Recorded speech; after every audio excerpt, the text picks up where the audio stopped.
रानो चिड़िया की बेटी जब से अंडे से निकली थी वह बहुत ही कमजोर रहती थी और दाना भी ठीक से नहीं खा पाती थी। मेरी प्यारी बेटी, कल से आपने कुछ नहीं खाया। अगर खाओगे नहीं तो बड़ी कैसे होगी? थोड़ा दाना खा लो बेटा। मम्मा, मैं क्या करूं? मेरा दाना खाने को दिल ही नहीं कर रहा। गुड़िया के पापा रानो चिड़िया से कहते हैं, रानो, अब हमें गुड़िया को एक अच्छे डॉक्टर को दिखाना चाहिए। नहीं नहीं टुन्नू जी, मैं तो हमारी गांव की पुरानी वैद्य जी से ही इलाज करवाऊंगी हमारी गुड़िया का। वही ठीक रहेंगी हमारी गुड़िया के लिए। नहीं नहीं रानो, पहले भी कई बार हम गांव की वैद्य जी से गुड़िया का इलाज करवा चुके हैं, लेकिन उसे कोई फर्क ही नहीं पड़ा। टुन्नू जी, हम एक बार और गुड़िया को गांव की वैद्य जी के पास लेकर चलते हैं। अगर इस बार कोई फर्क नहीं पड़ा तो आप चाहें फिर गुड़िया को दिखा लेना। मैं कुछ नहीं बोलूंगी आपको। ठीक है रानो, एक बार और तुम हमारी गांव की वैद्य जी को दिखा लो। अगर इस बार आराम नहीं हुआ हमारी गुड़िया को तो मैं फिर इसे कोई अच्छे डॉक्टर के पास ही लेकर जाऊंगा। मम्मा चिड़िया एक बार फिर से अपने गांव की वैद्य जी के पास जाती है। आइए देखते हैं इस कहानी में आगे और क्या होता है। वैद्य जी, मैंने आपको गुड़िया के लिए काढ़ा तैयार करने के लिए कहा था, आपने कर दिया है क्या? हाँ हाँ रानो चिड़िया, मैंने गुड़िया के लिए काढ़ा तैयार कर दिया है, लेकिन मेरी मानो तो एक बार अब तुम गुड़िया को शहरी डॉक्टर के पास लेकर चले जाओ।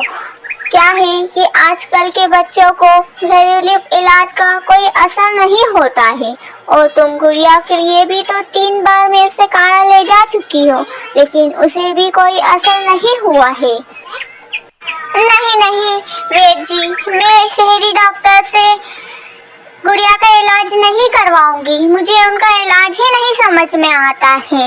विमला काकी के बेटे को पता नहीं कौन सा इंजेक्शन लगा दिया था कि वो आज तक के उड़ ही नहीं पाया है। रानो चिड़िया, हर डॉक्टर एक सरीका नहीं होता है।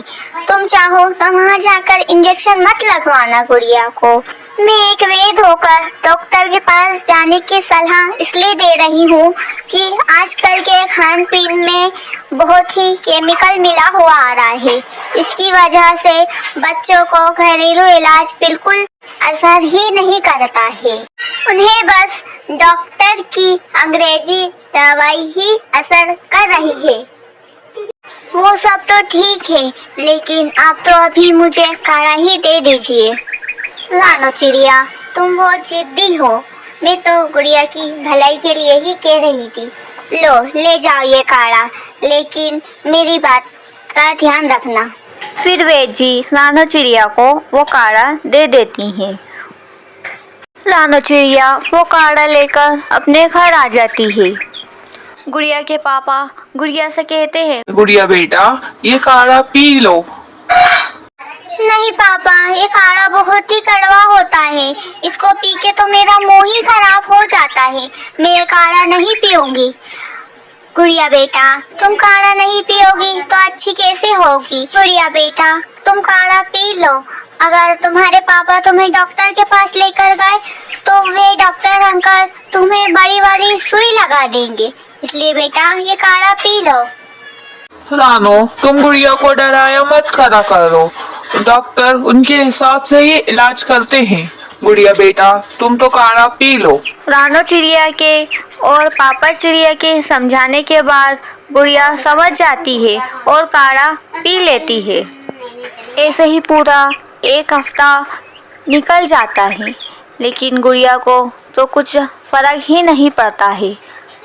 पापा चिड़िया को गुस्सा आ जाता है और पापा चिड़िया रानो से कहता है, रानो, मैं अब गुड़िया को लेकर डॉक्टर के पास जा रहा हूँ।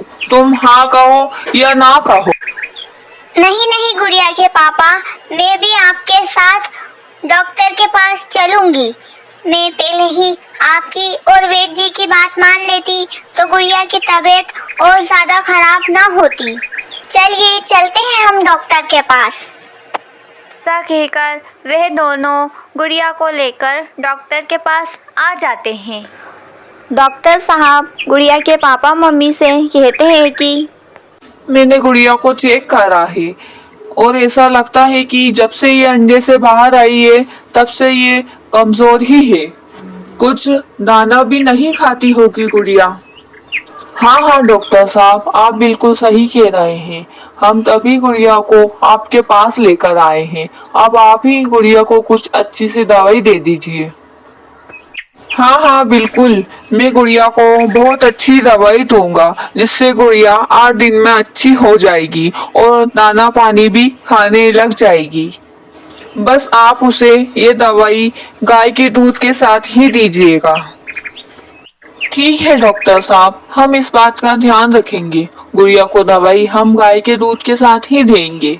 ऐसा कहकर गुड़िया के मम्मी पापा गुड़िया को लेकर अपने घर वापस आ जाते हैं। गुड़िया बहुत ही खुश होती है। रानो, हम गुड़िया के लिए गाय का दूध कहाँ से लेकर आएंगे? हमारी पहचान में तो कोई इंसान भी नहीं है कि हम उसके पास जाकर गाय का दूध ले आए। गुड़िया के पापा, आप बिल्कुल भी फिक्र ना करें। मैं गौरी भाभी के पास जाती हूँ। उनकी बातचीत जरूर किसी इंसान से होगी। ऐसा कहकर रानो चिड़िया गौरी भाभी के वहाँ जाने के लिए निकल जाती है। आइए देखते हैं इस कहानी में आगे क्या होता है। रानो चिड़िया गौरी भाभी और कालू भैया के घर पर आ जाती है। तभी कालू भैया रानो चिड़िया से कहते हैं, अरे क्या हुआ रानो भेना, सब ठीक तो है ना? कैसे आना हुआ आपका यहाँ पर? गुड़िया ठीक तो है ना? अरे कालू भैया, मैं गुड़िया के लिए ही तो आपके पास आई हूँ। मैं और गुड़िया के पापा गुड़िया को लेकर डॉक्टर के पास गए थे, तो डॉक्टर ने बोला कि गुड़िया को गाय की दूध के साथ दवाई देना। अब हमारी बातचीत तो किसी इंसान से है नहीं। क्या आपके पहचान के कोई इंसान है जिससे हम गाय का दूध लेकर आ सके? हाँ हाँ रानो भेना, हमारी पहचान में कुछ इंसान हैं जो हमारी गुड़िया के लिए गाय का दूध दे देंगे। चलो मैं तुम्हें उनके पास ले चलती हूँ। मुझे पता ही था, मैंने गुड़िया के पापा से कहा ही था कि गौरी भाभी और कालू भैया के पहचान में जरूर कोई इंसान होंगे। हाँ हाँ बिल्कुल, चलो अब हम देर न करते हुए गुड़िया के लिए दूध लेकर आते हैं। ऐसा कहकर रानो चिड़िया और गौरी कौवी दोनों गाय का दूध लेने के लिए इंसान की बस्ती में चले जाते हैं। माँ जी, ये मेरी सहेली है रानू। इसकी बिटिया की तबीयत अच्छी नहीं है। इसको उसकी दवा देने के लिए गाय का दूध चाहिए। क्या आप इसको थोड़ा गाय का दूध दे देंगी? हाँ हाँ बिल्कुल, मैंने अभी ताज़ा ताज़ा गाय का दूध निकाला है। ये दूध आप ले जाओ, आपकी बच्ची को दे देना। अरे वाह गौरी भाभी, माँ जी तो बहुत ही अच्छी हैं। एक ही बार कहने पर मान गई। आपका बहुत बहुत शुक्रिया माँ जी कि आपने मेरी बेटी के लिए दूध देने के लिए हाँ कर दी। फिर माँ जी रानो चिड़िया को वो गाय का दूध दे देती हैं। रानो चिड़िया खुशी खुशी उनका धन्यवाद कर कर अपने घर के लिए चली जाती हैं। आइए देखते हैं आगे। गुड़िया के पापा, गौरी भाभी ने उनके पहचान के एक इंसान से गुड़िया के लिए दूध दिलवा दिया। आपका बहुत बहुत शुक्रिया गौरी भाभी कि आपने हमारी गुड़िया के लिए गाय का दूध दिलवा दिया। कैसी बात कर रहे हैं आप दोनों? गुड़िया मेरी बेटी की तरह ही है। चलिए अब देर ना करें, गुड़िया को जल्दी से गाय के दूध के साथ दवा दे दें। अब मैं चलती हूँ। ऐसा कहकर गौरी भाभी अपने घर को चली जाती हैं। आइए देखते हैं आगे। चलो गुड़िया बेटा, अब तुम गोली के साथ ये दूध पी लो। ठीक है मम्मा। ऐसा कहकर गुड़िया खुशी खुशी दूध पी लेती है, क्योंकि उसे बहुत दिनों बाद कड़वे काढ़े से छुट्टी मिली है। ऐसे ही दवाई खाते खाते गुड़िया को 8 दिन बीत जाते हैं और गुड़िया बहुत ही अच्छी हो जाती। गुड़िया के पापा, मैंने पहले ही आपकी बात मान ली होती तो अभी तक हमारी गुड़िया और भी ज्यादा बेहतर हो जाती। चलो कोई बात नहीं रानू, अब तो हमारी गुड़िया अच्छी है ना। जो होता है अच्छे के लिए ही होता है। अब सब पुरानी बातें भूल जाओ। हमारी गुड़िया खुश है तो हम भी खुश हैं। खुशी खुशी ये कहानी है खत्म होती है। मिलेंगे अगली कहानी में। अगर आपको हमारी कहानी अच्छी लगी हो तो हमारी कहानी को लाइक और सब्सक्राइब कीजिएगा। अभी के लिए गुड बाय।